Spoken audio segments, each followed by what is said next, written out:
ರಾಘವೇಂದ್ರ ಸನ್ನಿಧಾನದಲ್ಲಿ ನೀಡುವಂತಹ ಮಂತ್ರಾಕ್ಷತೆಗೆ ಅದರದ್ದೇ ಆದ ಪಾವಿತ್ರತೆ, ಶಕ್ತಿಯಿದೆ. ರಾಯರ ಶಕ್ತಿಯೇ ಮಂತ್ರಾಕ್ಷತೆಯಲ್ಲಿ ಅಡಕವಾಗಿದೆ. ಮಂತ್ರಾಕ್ಷತೆಯನ್ನು ತೆಗೆದುಕೊಳ್ಳುವಾಗ ನಾವು ತಪ್ಪುಗಳನ್ನು ಮಾಡಬಾರದು. ಮಂತ್ರಾಕ್ಷತೆಯ ಮಹತ್ವವೇನು? ಮಂತ್ರಾಕ್ಷತೆಯನ್ನು ಬಳಸುವುದರ ಪ್ರಯೋಜನಗಳೇನು? ಕಲಿಯುಗದ ಪ್ರತ್ಯಕ್ಷ ದೇವರೆಂದು ನಾವು ರಾಘವೇಂದ್ರ ಸ್ವಾಮಿಗಳನ್ನು ಕರೆಯುತ್ತೇವೆ. ಬೇಡಿದವರ ಇಷ್ಟಾರ್ಥಗಳನ್ನು ಈಡೇರಿಸಿ ಸಂಕಷ್ಟಗಳನ್ನು ದೂರ ಮಾಡುವವರೇ ಕಲಿಯುಗದ ಕಾಮಧೇನು ರಾಘವೇಂದ್ರ ಸ್ವಾಮಿಗಳು. ರಾಘವೇಂದ್ರ ಸ್ವಾಮಿಗಳ ಮಹಿಮೆ ಹೇಗಿದೆ ಎಂದರೆ, ಇಂದಿಗೂ ಜನರು ದೇವರೆಂದರೆ ತಿರುಪತಿ ತಿಮ್ಮಪ್ಪ, ಗುರುಗಳೆಂದರೆ ಶ್ರೀ ಮಂಚಾಲೆ ರಾಘಪ್ಪ ಎನ್ನುವ ನಾಣ್ಣುಡಿಯಿದೆ. ಎಲ್ಲರನ್ನೂ ಪವಾಡ ಪುರುಷರು ಎಂದು ಕರೆಯಲು ಸಾಧ್ಯವಿಲ್ಲ. ಯಾರು ದೈವಿ ರೂಪದಲ್ಲಿ ಬಂದು ಜನರ ಸಂಕಷ್ಟಗಳನ್ನು ಪರಿಹರಿಸಿ ಬ್ರಹ್ಮಾಂಡದ ಕಲ್ಯಾಣವನ್ನು ಅಪೇಕ್ಷಿಸುತ್ತಾರೋ ಅವರನ್ನು ನಾವು ಪವಾಡ ಪುರುಷರು, ಮಹಾಮಹಿಮರು ಎಂದು ಕರೆಯುತ್ತೇವೆ.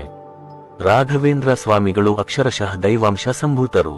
ರಾಘವೇಂದ್ರ ಸ್ವಾಮಿಗಳು ನೆಲೆನಿಂತ ಮಂತ್ರಾಲಯದಲ್ಲಿ ಹಾಗೂ ಇತರೆ ರಾಯರ ಮಠಗಳಲ್ಲಿ ನೀಡುವ ಮಂತ್ರಾಕ್ಷತೆಗೆ ಎಷ್ಟೊಂದು ಶಕ್ತಿಯಿದೆ ನೋಡಿ. ಮಂತ್ರಾಕ್ಷತೆಗೆ ಅಪಮಾನ ಮಾಡದಿರಿ. ಮಂತ್ರಾಲಯಕ್ಕೆ ಭೇಟಿ ನೀಡಿದಾಗೆಲ್ಲ ನಮಗೆ ಮಂತ್ರಾಕ್ಷತೆಯನ್ನು ನೀಡುತ್ತಾರೆ. ಅದನ್ನು ತಲೆಯ ಮೇಲೆ ಹಾಕಿಕೊಂಡ ತಕ್ಷಣ ಕೆಳಗೆ ಬೀಳುತ್ತದೆ.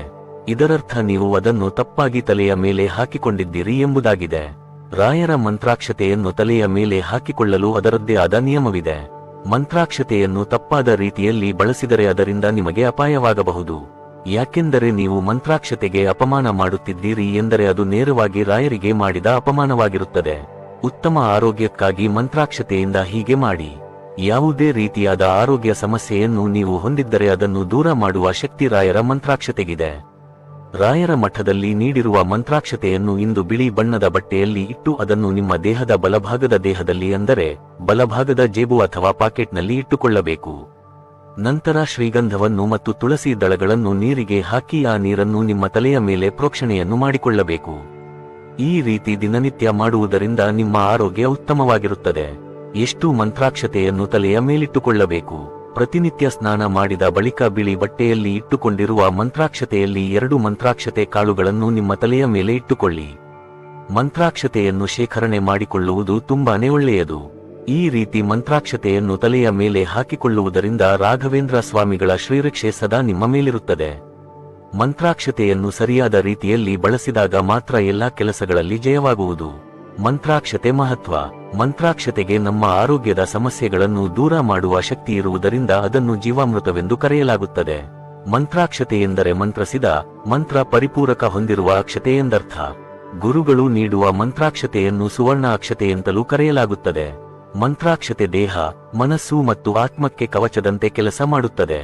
ಮಂತ್ರಾಕ್ಷತೆ ಗುರು ಶಿಷ್ಯರ ಬಾಂಧವ್ಯವನ್ನು ಪ್ರತಿನಿಧಿಸುತ್ತದೆ. ಮಠಗಳಿಗೆ ಬಂದಿರುವ ಭಕ್ತರು ಅಂದರೆ ಶಿಷ್ಯರು ಮಂತ್ರಾಕ್ಷತೆ ಇಲ್ಲದೆ ಮಠದಿಂದ ಹೊರಗೆ ಹೋಗಲು ಬಯಸುವುದಿಲ್ಲ. ಮಂತ್ರಾಕ್ಷತೆಗೆ ಸಂಬಂಧಿಸಿದ ಕಥೆ. ಹಿಂದೆ ಅನೇಕ ಶಿಷ್ಯರು ರಾಯರ ಬಳಿ ಜ್ಞಾನವನ್ನು ಪಡೆದುಕೊಳ್ಳಲು ಬರುತ್ತಿದ್ದರು. ಅದರಲ್ಲಿ ಒಬ್ಬ ಬಡ ವಿದ್ಯಾರ್ಥಿ ಇರುತ್ತಾನೆ. ಆತನ ಶಿಕ್ಷಣ ಮುಗಿದ ನಂತರ ಆತನ ಬಳಿ ರಾಯರಿಗೆ ನೀಡಲು ಏನೂ ಇರುವುದಿಲ್ಲ. ನೇರವಾಗಿ ರಾಯರ ಬಳಿಗೆ ಹೋಗಿ, ಗುರುಗಳೇ, ನಿಮಗೆ ಏನನ್ನು ನೀಡಲು ನನ್ನ ಬಳಿ ಇಲ್ಲ, ನಾನೊಬ್ಬ ಬಡವ ಎಂದು ಹೇಳುತ್ತಾನೆ. ಆಗ ರಾಯರು, ನೀನು ಅದರ ಬಗ್ಗೆ ಚಿಂತಿಸಬೇಡ, ನನಗೆ ಅದರ ಅಗತ್ಯವಿಲ್ಲವೆಂದು ತನ್ನ ಬಳಿ ಇದ್ದ ಅಕ್ಕಿಯ ಕಾಳುಗಳನ್ನು ತೆಗೆದುಕೊಂಡು ಮಂತ್ರವನ್ನು ಪಠಿಸುತ್ತಾ ಅದಕ್ಕೆ ಶಕ್ತಿಯನ್ನು ತುಂಬುತ್ತಾರೆ. ನಂತರ ಆ ಮಂತ್ರಾಕ್ಷತೆಯನ್ನು ಬಡ ವಿದ್ಯಾರ್ಥಿಗೆ ನೀಡುತ್ತಾರೆ. ಆತ ಅದನ್ನು ತೆಗೆದುಕೊಂಡು ತನ್ನ ಊರಿನ ದಾರಿಯನ್ನು ಹಿಡಿಯುತ್ತಾನೆ. ಅವನು ಊರು ತಲುಪುವುದಕ್ಕೂ ಮುನ್ನವೇ ಕತ್ತಲಾಗುತ್ತದೆ. ಆಗ ಅವನು ಅಲ್ಲೇ ಮಾರ್ಗ ಮಧ್ಯದಲ್ಲಿದ್ದ ಒಂದು ಪುಟ್ಟ ಮನೆಯಲ್ಲಿ ಆಶ್ರಯವನ್ನು ಪಡೆದುಕೊಳ್ಳುತ್ತಾನೆ. ಆ ಮನೆಯ ಮಾಲೀಕನ ಹೆಂಡತಿ ತುಂಬು ಗರ್ಭಿಣಿಯಾಗಿದ್ದಳು. ಆಕೆಯ ಗರ್ಭದಲ್ಲಿದ್ದ ಮಗುವನ್ನು ತಿನ್ನುವುದಕ್ಕಾಗಿ ಪಿಶಾಚಿಯೊಂದು ಅಲ್ಲಿಗೆ ಬರುತ್ತದೆ. ಆಗ ರಾಯರ ಶಿಷ್ಯ ಗುರುಗಳು ನೀಡಿದ್ದ ಮಂತ್ರಾಕ್ಷತೆಯನ್ನು ಪಿಶಾಚಿಯತ್ತ ತೋರಿಸುತ್ತಾರೆ. ಆಗ ಆ ಪಿಶಾಚಿ ಅಲ್ಲಿಂದ ಓಡಿ ಹೋಗುತ್ತದೆ. ಇದರಿಂದ ಆತನಿಗೆ ಆ ಕುಟುಂಬದಲ್ಲಿ ವಿಶೇಷ ಗೌರವ ಸಿಗುತ್ತದೆ. ರಾಘವೇಂದ್ರ ಸ್ವಾಮಿ ಮಂತ್ರ. ರಾಘವೇಂದ್ರ ಸ್ವಾಮಿಗೆ ಸಮರ್ಪಿತವಾದ ಈ ಅದ್ಭುತ ಮಂತ್ರವನ್ನು 10 ಬಾರಿ ಪಠಿಸಿ. ಶ್ರೀ ಪೂಜ್ಯಾಯ ರಾಘವೇಂದ್ರಾಯ ಸತ್ಯ ಧರ್ಮಾರಥಾಯ ಚ ಭಜತಾಂ ಕಲ್ಪವೃಕ್ಷಾಯ ನಮತಾಂ. ಕಾಮಧೇನುವೆ, ನೀವು ಮಂತ್ರಾಲಯಕ್ಕೆ ಹೋದಾಗ ತುಂಗಾ ಸ್ನಾನ ಮಾಡದೆ ಹಿಂದಿರುಗಿ ಬರಬೇಡಿ. ಹಾಗೂ ರಾಯರ ಮಂತ್ರಾಕ್ಷತೆಯನ್ನು ತರಲು ತಪ್ಪದೆ ಮರೆಯಬೇಡಿ.